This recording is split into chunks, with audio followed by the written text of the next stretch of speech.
Assalamualaikum warahmatullahi wabarakatuh. Baiklah, saya akan menjelaskan salah satu sediaan yang ada di dalam dunia farmasi. Yang saya ambil adalah sediaan semi padat. Sebelumnya, ini disusun oleh saya sendiri, yaitu Rafika Devani Syahri, dengan NIM 18003534.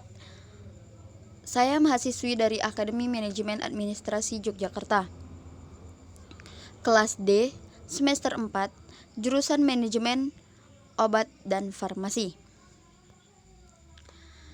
Baiklah, saya akan menjelaskan apa itu sediaan semi padat atau sediaan semi solid.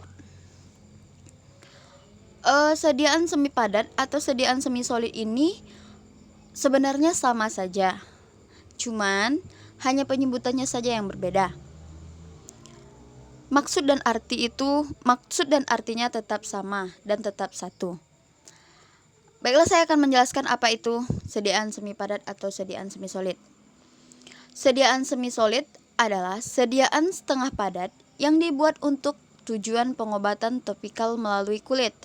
Bentuk sediaan ini dapat bervariasi tergantung bahan pembawa atau basis yang digunakan. Kemudian, jenis-jenis sediaan semi padat. Jenis-jenis sediaan semi padat ini sendiri ada 5, yaitu yang pertama salep, yang kedua krim, yang ketiga gel, yang keempat pasta, dan yang terakhir adalah salep mata. Dari kelima jenis sediaan semi padat ini saya akan menjelaskan, yaitu sediaan semi padat salep. Baiklah, sediaan semi padat salep atau sediaan salep menurut FI 4 adalah sediaan setengah padat ditunjukkan untuk pemakaian topikal pada kulit. Salep tidak boleh berbau tengik atau berbau tajam kecuali dinyatakan lain kadar bahan obat dalam salep yang tidak mengandung obat keras atau narkotika adalah 10%. Salep adalah sediaan setengah padat yang mudah dioleskan dan digunakan sebagai obat luar. Bahan obat harus larut atau terdispersi homogen dalam dasar salep yang cocok untuk mencapai hasil yang dimaksud. Harus memperhatikan peraturan pembuatan salep. Semua ini tertera dalam FI ED 2. Kemudian saya akan menjelaskan apa saja komponen-komponen dari salep ini. Komponen dari salep ini ada 2. Yang pertama adalah dasar salep dan yang kedua adalah bahan obat.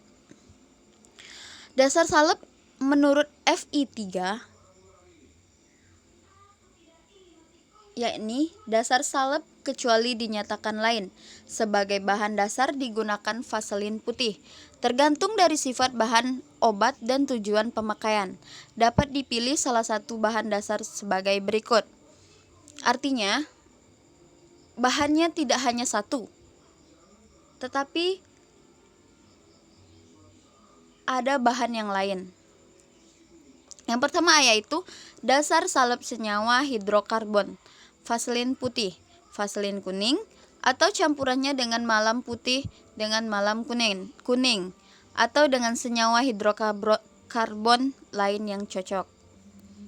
Kemudian dasar salep lemak bulu domba, yaitu campuran 3 bagian kolesterol, 3 bagian steril alkohol, 8 bagian malam putih, dan 8 bagian vaselin putih.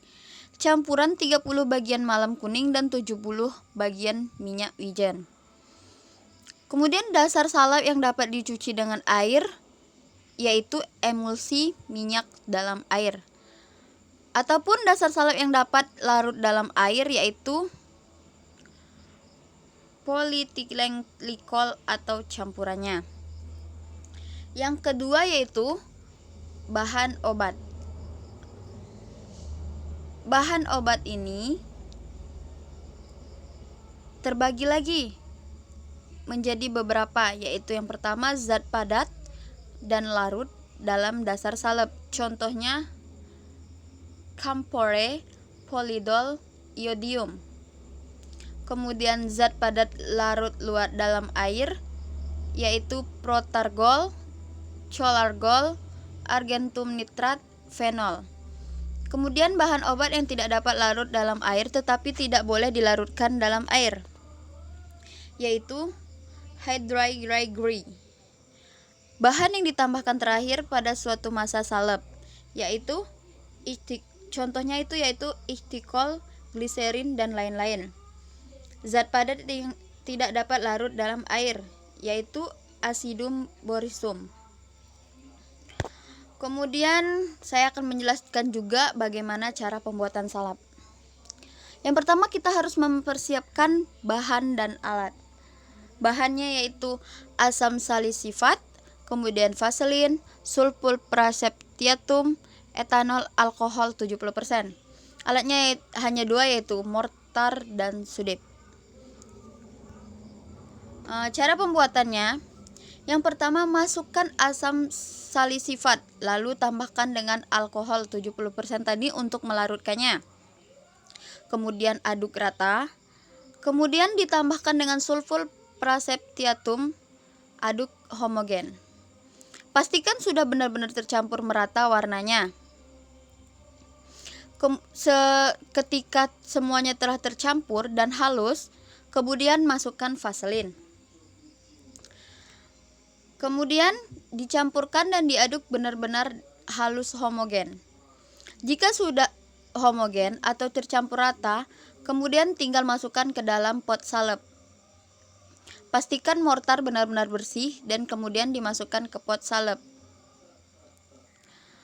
Kemudian pastikan juga jika memasukkan salep ini, masukkanlah melalui pot dinding. Kemudian tutup pot salep. Kemudian jangan lupa dikasih etiket biru atau penjelasan dari salep tersebut. Untuk mungkin teman-teman ada yang bingung ya, bagaimana tidak ada ilustrasi untuk membuat salep ini. Maka dari itu saya memberikan teman-teman sebuah link dan teman-teman bisa share di link tersebut untuk cara pembuatannya. Baiklah, mungkin hanya sekian yang dapat saya sampaikan. Lebih dan kurang saya mohon maaf. Wassalamualaikum warahmatullahi wabarakatuh.